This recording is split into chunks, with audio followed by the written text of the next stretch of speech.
اهلا بالابطال، اخباركم ايه؟ الفيديو ده عشان نجاوب على اهم المشاكل اللي بتقابلكم في الفتره دي، واللي كتبتوها في التعليقات واللي قلتوها في جروب التليجرام برضو، لاني سالتكم في جروب التليجرام وقلت لكم عايزين الحلقه الجايه تكون عن ايه. فاولا كده احلى تحيه ليكم. فرحان جدا ان الفيديو اللي فات اللي قبل ده على طول عجبكم وافادكم فعلا. الواحد لما بيقرا تعليقاتكم بيبقى حقيقي فرحان جدا. شكرا ليكم من كل قلبي على كل حاجه بجد. دي اول حاجه عايز اقولها. انا عايز اتكلم معاكم كتير بجد، بس انا بحب الاختصار عشان وقتكم. النهارده هنجاوب على اسئله مهمه جدا، وهي تعتبر تكمله او جزء تاني للحلقه اللي فاتت. هنجاوب النهارده بقى على الاسئله المهمه اللي هي مشكله النسيان، الناس اللي بتنسى بسرعه، تبدا تحل كتب تانية من شهر كام، ينفع درسين في الماده ولا لا، لما تاخد اجازه من الدروس تعمل ايه، ده سؤال عجبني برضو. يوتيوب تتفرج عليه امتى، قبل ولا مع ولا بعد الدرس، بعد ما تروح السنتر يعني. تاخد بريك كل قد ايه ويكون ازاي، الكليه اصعب ولا الثانويه؟ يعني في حد سأل السؤال ده، وفي برضو ناس سألوا مشكله تضييع الوقت في السنتر، ناس كتير اتكلموا عن الموضوع ده. فازاي نستعد للشوامل، الاحساس بالتقصير وعدم الوصول، مشكله انك حاسس نفسك ناسي كل حاجه، مشكله النوم الكتير واحنا في الشتاء بقى وانتوا عارفين، مشكله الخوف من الحل الغلط. طيب هنتكلم على كل مشكله فيهم باختصار والحل بتاعها. اولا ما تنسوش تعملوا لايك للفيديو وتشتركوا في القناه وتفعلوا زر الجرس. مهم جدا انك تفعلوا زر الجرس زي ما انتوا عارفين عشان يكونوا انتوا اول ناس يوصل لكم الفيديو. وبرضو اي حد فاقد الشغف عايز يتحفز يضيفني على انستجرام اللي هو ده اسم اليوزر بتاعي، وهحط اللينك في الوصف. برضو بنزل على انستجرام فيديوهات تحفيزيه وستوريز، واللي هناك كلهم اصحابي، فافرح جدا لو انتوا ضفتوني على انستجرام يعني. تاني حاجه قناه التليجرام اللي احنا عاملينها، انا كل مره بقول عليها بس في ناس ما بتعرفش تدخل برضو على قناه التليجرام. الناس اللي فيها حرفيا اقرب ناس ليا اللي في قناه التليجرام دول، عشان بنساعد بعض كلنا. فانت اكتب كده في بحث التليجرام الاسم ده، هتطلع لك اسم القناه سنحقق حلما، وهحط لكم برضو اللينك دوت في الوصف. مهم جدا انك تشوفوا الوصف. فانا مستنيكم بعد مني، لو ضفتني على انستجرام ودخلت قناه التليجرام هتستفيد جدا. تبدا تحل كتب تانية من شهر كام؟ ده سؤال حلو، وهقول لك احسن حاجه. كل واحد بياخد مع مدرس معين اكيد، سواء سنتر او اونلاين، صح؟ كل واحد بياخد مع مدرس معين سواء سنتر او اونلاين، صح؟ واكيد كنتوا بتحلوا كتاب معين في الفتره دي. يعني معظم المدرسين نظامهم ان هم لما يخلصوا الباب الاول والتاني في ماده مثلا يرجعوا يراجعوا على البابين دول من الاول. فانت في المره الاولى اكيد حليت كتاب الامتحان مثلا، فهتيجي بقى في المراجعه الثانيه هتحل كتاب تاني. وفي فيديو احسن الكتب قلت لكم الاولويات في الكتب اللي تحلها واللي بتدربك على شكل الامتحان فعلا، عشان بيبقى شكل التدريبات بتاعتها بيبقى قريب من الامتحان.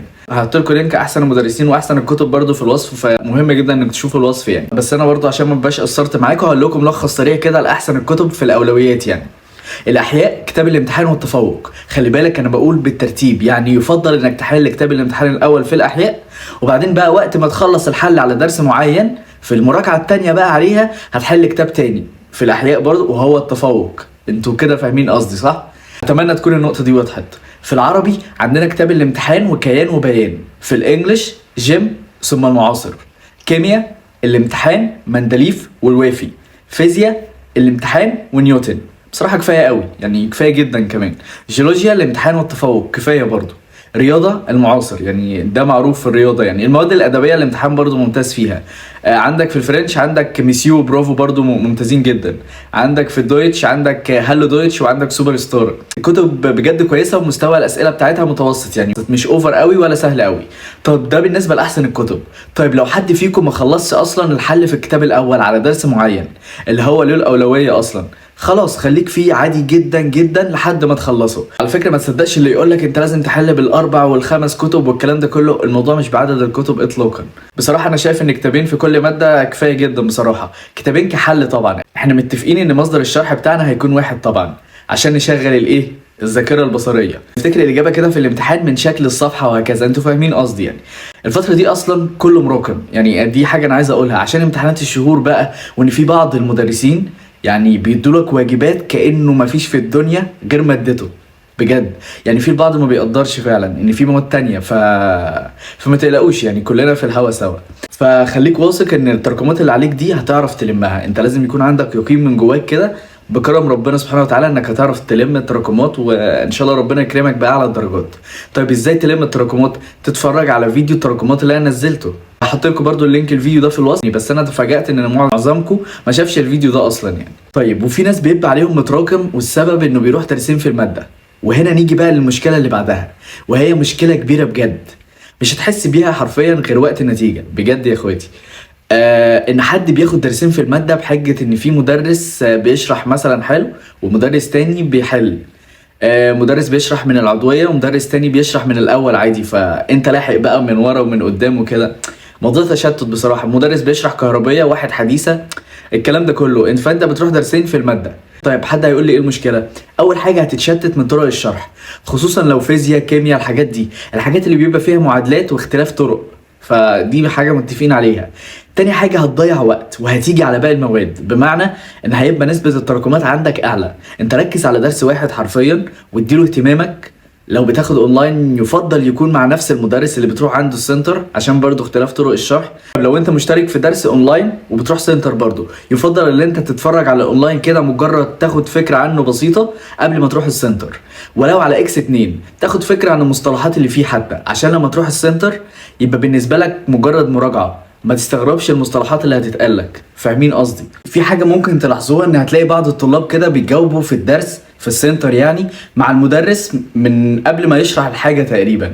يعني ما تستغربوش، دول ناس بيبقوا محضرين الدرس قبل ما يجوا يعني عشان لما ينزلوا السنتر يستفيدوا اقصى استفادة. فدي حركة حرفيا تركات الاوائل. فبجد نقطة التحضير وانك تتفرج على الفيديو اونلاين قبل ما تنزل السنتر، فدي حاجة ممتازة جدا. عايز اقول لكم حاجة برضو، ان طبيعي ان الفترة دي تبقى حاسس انك ناسي كل حاجة تقريبا، مع انك عندك معلومات كتيرة جدا بس انت لسه ما صنفتهاش، يعني لسه عندك مشكلة في التصنيف.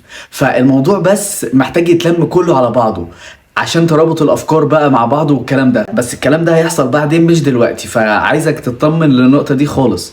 بالنسبة بقى لفقدان الشغف ومشكلة النوم ومشكلة النسيان، انا تفاجأت ان في ناس كاتبين لي تعليقات سواء هنا او في جروب التليجرام: يا دكتور عايزين فيديو لمشكلة النوم، عايزين فيديو للتراكمات، عايزين فيديو لطرق الحفظ، مع اني عامل فيديو لكل مشكلة فيهم، وبس الفيديوهات دي ما وصلتش لمعظمكم. عشان كده هحط لكم لينكات الفيديوهات دي في الوصف، بجد هتفيدكم جدا. كل فيديو تقريبا 4-5 دقايق بس هيفيدكم بجد. المشكلة المهمة اللي بعدها اللي عايز اتكلم عليها وهي مشكلة تضييع الوقت في السنتر.